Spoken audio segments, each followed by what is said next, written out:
So this is our second marathon, which means we know exactly what we're doing this time. But that's absolutely not what it means. Why not? We've learned things. We've learned that running 26.2 miles is extremely difficult. And we've been very hopeful that our race day nutrition is going to work out, So this time we're trying to train a little differently. or at least make different mistakes. Progress. Welcome back to Routes We Share, a short conversation series from the Running Travelers. I'm Ryan. I'm Brittany. This series is about running, hiking, travel, and the routes that bring people together, And today we are talking about the Marine Corps Marathon. which will be our second marathon. So our first marathon was what, in the winter, spring-ish. Yeah, this one will be in the fall. Yep. So instead of training through winter, now we get to train through the heat and humidity. Which feels a little questionable. Yep. This morning we figured that out. Yes, we did. More to come on that. So with that said, we want to talk about just the first marathon. Yeah. So, local marathon, we planned it out very well. But it didn't go the way we planned, unfortunately. Yeah, it's a little gentle. I mean, we finished, which is something I'm still a little bit proud of. Yeah, definitely. I mean, it was a huge accomplishment. It was our first full marathon. We've done, plenty of other runs and Yes, stuff before. yeah. Yeah. And 5Ks and 10Ks Yeah. and everything else. But this one I had high hopes for it. And it just did not turn the way that I wanted it to. And I Okay. think I was the biggest point of that, but that's okay. So, what do you think, surprised you the most about how we performed during the first one, based on everything we had done leading up to it? I would say just how my hips were. The first half was fine, but then as soon as we went past the finish. So the way that this marathon was, and it was the Shamrock Marathon. So the way that it's set up is you run the first half, regardless, everybody runs together. And then as you get into marathon, half marathon split, you have to run past the finish line. So you see all the half marathon people going to turn to finish. And then you know that you have another half to continue. And I think mentally it messed with me, but then physically, both of my hips just felt like they were grinding. Yeah. Yeah, well, the good news was, though, since we slowed down a lot on that second part, we had a lot of time to think about it. Oh, did and we? think about what we could have done differently. Did we if just anything. slow down a lot? Yeah. Mm-hmm. It was good, though. I mean, we got to slow down to enjoy our nutrition and all of our gels. We got to slow down and look at all the sights. Mm-hmm. You're Wasn't really bad. saying slow down a lot. Yeah, a little bit. Mm-hmm. But it was good, though. I think we learned a lot. We learned we need to stretch Oh, yeah. and warm up. Yeah, like I A said, lot I think better. Yeah. my hips were just the biggest challenge with everything. Yeah.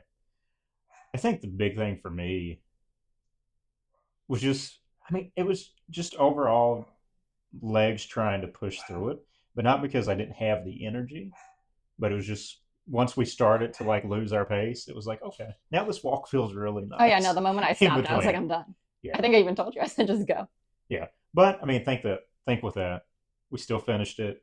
We had a great time. The post race celebration was really nice. We were hurting. We were very stiff afterwards, but it was very nice. And we finished. Yeah. So, but now with that, let's talk about leading up to it. So we knew it was going to be early in the year. It was in what, March? Yeah. Right. So that go around, we trained a lot through the winter, 0-degree days, windy days, like everything else. So with it, I think that was nice. But for this one, what do you think the big difference is with this? What's been the biggest kind training of challenge? wise? Yeah. The humidity. Yeah. I mean, we are a coastal Virginia couple. The humidity is constantly there. I mean, this morning we were supposed to do a 12-mile run. Ended up being 11, which we were almost there. But I was soaked. I mean, when we didn't stop. When we came in the house at the halfway mark to do our nutrition, I had to completely change because I was soaked. You even heard my shoes. And it was not raining. It was not raining. It was a very nice day. Humid. It'd been very nice for rain. It was, yes, I was wishing it would rain. Yeah. But it didn't. So, I rained on myself. Yeah. It was very, very, very humid. So with that said, what have you noticed already that we've changed up this time to one, consider the heat and humidity piece? Because for us, that run, even though it's very humid this morning, still felt very strong, right? We could have ran faster. We could have done all these things, But for me, I think we also know, like, one, we don't have to, right? Because we're building up, we're Yeah. working on just building up our overall time spent on our feet. But what do you think has been the biggest changes from a winter training plan to a summer training plan? Well, I wouldn't even say the change from winter to summer. I would say the biggest change in us ourselves is stretching. Yeah, We make sure that we're stretching ahead of time. Like we dedicate a solid 10 minutes to stretch in the morning.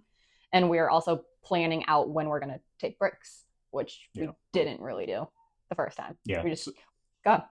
tip: it's okay to take breaks. It's okay to walk. It's okay to actually use the water stations. I'm learning this. Surprised that that's why they're there and work for everyone else. Yeah. They're very, very, very useful. Which I did not do, or I didn't like, I guess, in the first marathon. To me, I'm a little hard headed. I I feel like if you're running, you need to run and you shouldn't walk, you shouldn't do this. But I'm learning that that actually helps your body recover and get through things a little quicker. Yeah. So I mean, I'd say that's one of the things for me is if we run faster and don't stop as much, ideally, right, we get through it quicker. Mm-hmm. So we're done faster. Flip side of that though is if we're not drinking enough, if we're not eating enough, we're going to feel it Oh, yeah. more and more and more. So then ultimately that plays against us and we just slow down and slow Yes. down and more and that pace just starts to, drop. Oh, I'm Uh, learning that. so with that said, let's talk about nutrition a little bit Mm-hmm. because that's something that's been very big for me, very big for us to try to change, right? So we're trying like some new gels, we're trying a different, some different drink powders or, just different things, including how we're eating. Mm-hmm. Um, so, with that, what what do you think's going to be kind of like our biggest win for helping fuel us through the training and for the race with that? Like, what's the key to it? I think just preparing. Like then we prepare our what meals we're gonna do the night before so that we Mm-hmm. feel fueled throughout the run in the morning. Where, like you said, we're trying different gels to see what works, what doesn't work. I think just planning it out. Yeah. What do you think? Yeah. I mean, if you think we went from, for a lot of our runs, having a lot of Mexican food the night before, which was very, very good. It's very Um, good. but like, last night having jasmine rice, beef, vegetables, all that Mm-hmm. thrown in, the run today felt a lot more fuel, Oh, a lot right? more A lot compared to my stronger, nachos and rice from yeah, Mexican. didn't go through the stomach Yep. upset, right? All that.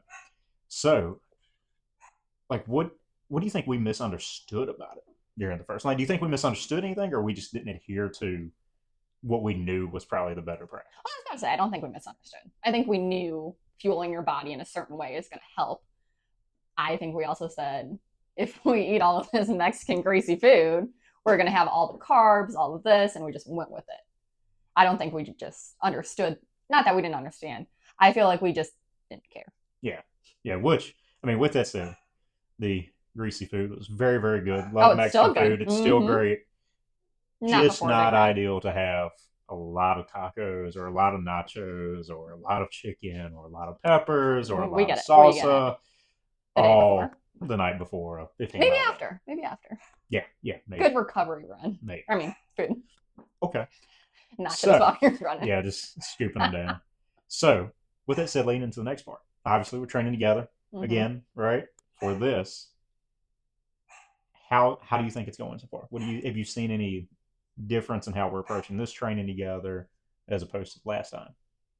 I think we're talking more, like figuring out each other as a Yeah. runner. So I think the biggest thing for both of us is we are not the same runner. Yep. And sometimes I like to turn you into the runner that I am, and you shouldn't go into that mold. You make that very clear that we are training at the same pace and we should be training at the same pace. So I think just working with each other Yeah. has been biggest change for me. Yeah. So, and with that said, that's something good I don't think we mentioned is we're training to run together, like Yes. side by side, same Finish it pace together. throughout the Start entire together, time. finish together. Yeah. Because that's the thing. Very different runners, as we should be, Yep. right? In that sense, we both though have ran a lot, like throughout our lives. We've both been in different Mm-hmm. types of races, all that.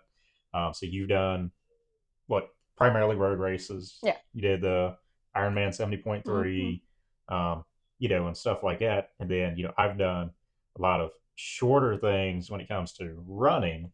I've done a lot of obstacle course races. Mm-hmm. And then I've had a lot of time with long distance stuff, but not necessarily for running, more Yeah. like rucking and stuff like that. So, with that said, I think it's been the biggest thing for both of us is watching the pace and making sure, like, hey, okay, we're trying Yeah. to do this together. Together. Yeah, that's been the biggest thing. So, with that, let's talk about the Marine Corps Marathon then. Hmm. Why why this one? So you brought it up, Yeah. right? You identified that this is one we should look into and Hmm. ultimately do. Why for you the Marine Corps Marathon? I mean, previously I had looked into the Marine Corps half marathon, which is completed, I think, in like Camp Lejeune. Primarily, I mean, my family, my dad is a Marine, so just something to represent him. But also, it is the one of the most iconic marathons and on the East Coast that Yeah, we could engage in. That you don't need to have a lottery slot for. yeah, You can just sign up for it because we're not getting a lottery slot. we might. No, we won't. You know, okay. Yeah, I mean that's something. I think it'll be cool. You've mentioned it before. Mention it now. Hmm. Maybe cool for me, right? It's one that's you know around the idea of the armed services, in this case, the Marines. Hmm. As a veteran, that's pretty cool, right? To get to Yeah. do. I've ran like small races and everything, like on military bases and stuff like that. But I've never actually been in one of like the official, like Yeah. marathons for any of the services. So that's very very cool. So with that said, let's talk a little bit about success Yeah. for the marathon. How about you personally? What would success look like for you with this marathon? I mean, finishing, right? Yeah. Obviously, that would be It's a very big very one. cool to finish. But I think for me, I'm really going to measure the success more so on how well we do during our training. Yeah. Because that's a big thing for me is just being more consistent with training, more consistent with nutrition and all that. So if we do all of that right, ideally we finish the marathon, right? And we Yeah. finish it strong. So I mean, I think it's a big thing for me is just watching how consistent we can be with everything leading up to it. Yeah. But then also, obviously, both of us finishing together, Hmm. and just getting to enjoy it. I think it'll be real cool. One, you see everyone, see how everyone's motivating each other Hmm. along through it. And then also it'll be very cool to finish it and not have to run for several days. Which, Yeah. funnily enough, not to jump too far ahead, we've got like a race the I direct was gonna following say. I mean, weekend. So the Marine Corps Marathon's that Sunday, hmm, and then we have a race that Saturday it's as fine. well. It's all So gonna be okay. plenty of time to recover. But what about for you? Everything you said, but I guess the biggest thing would just be feeling strong at the finish. Um, our first marathon we finished, which was successful, but I did not feel strong. I think I may have cried at the finish line. I would like to cry happy tears at this finish line and just finishing strong and knowing, hey, I did this, I did it to the best of my ability, I trained for it, and just running through the end. Yeah, I'd agree. And I think we were happy during. I mean, it was good afterwards. Yeah, It was just afterwards. like But it was the moment itself when we finished. I knew personally that I finished it, but I was not successful the way I wanted to. yeah, yeah. Well, with that said, let's go through some quick round of questions, kind of like we did Okay. last time. So I'm going to start us off. Spring marathon or fall marathon, winter marathon, what season do you think so far? And not just marathons. We've ran a lot of races throughout across the span of a year, Yeah. right? Throughout probably every season, I would assume by now. So which one do you think is your favorite season, or which one do you think is going to be? The race itself, I would say fall. Okay. However, training, I do not like training through summer. Yeah. I am learning that very quickly. So training, winter. Race itself, fall. Yeah. Agreed. How about you? Cold run or a hot run? Which I think we Cold know the run, answer. cold run, freezing cold run if it Yeah. has to be. Okay, big one. Gels, chews, or real food? If it's during a race, I would say it's hard. Gels, but I'm learning there's different textures to gels. Found that out today when we tried a new gel. I was not prepared for the texture of it. Taste was not bad. The texture just threw me off. But I would say a gel during the race. Yeah. Obviously, before or after real food. Yeah, agreed. Okay. How about fuel by time or fuel by distance? That's a big one for you, I feel like. Yeah. So everything I read, there's a mix. I think the bigger one for me though is probably timing. Yeah. So I like the distance idea. Like today, we more so relied on a distance than we did a time to stop and fuel and Mm-hmm. everything. But I think timing is a little more key because I think about that with like other like strength sessions and Yeah. stuff like that. Really, just being focused on that. So I'm going to say time. Yeah. Yeah. So next one, treadmill and air conditioned. We do not have an air conditioner where our treadmill is. No, So we don't. but we've been on treadmills and air conditioning Yes. or outdoor run in the humidity. Treadmill and air conditioning. I'm a fan of treadmills. I know most people hate on treadmills sometimes. I actually like a good treadmill run. Yeah. Yeah. I think it depends. It depends on how the weather is. Yeah. Yeah, and I'd agree. convenience. I mean, yes, outdoor running is preferred by any means, but I do like a good treadmill run. Yeah. Especially if I want to put some headphones in and watch Netflix. Treadmill all day. How about perfect training cycle or adapting to your training cycle? Adaptable. Yeah. All day long. Because I mean, we think today, we're supposed to do, a mile or two more than what we did. But we also knew we could listen to our bodies. We could cut it, shorter, but that we still had a very strong run, right? And then we know where we can adjust. So really, being able to adapt. So with that, I'm get to the last one. This is actually gonna be one for both of us. Let's skip ahead here a little bit. Yeah. One word for marathon training this go around. Intentional. Oh, I like that. Okay. How about you? I like it. Humidity sucks, and I know that's more than one word. That's not one word. So I'm going to say, and it's not inspirational. Right. Humid. Again, not inspirational by any means. But whatever. Consistency. So yeah, kind of going hand in hand with the intentional piece. No humidity. No humidity. So this is our second marathon. Yep. But it does not feel like we're simply repeating the first one. No. Go I mean, I think we're entering this training cycle with more, like I said, intention, planning everything out, looking at our nutrition, and just going at it in a different manner. Yeah, agreed. I think it's going to be cool to see just how everything pays off. And it's going to be cool to see, anyone listening to this, watching this is going to be there as well. That'll be very cool.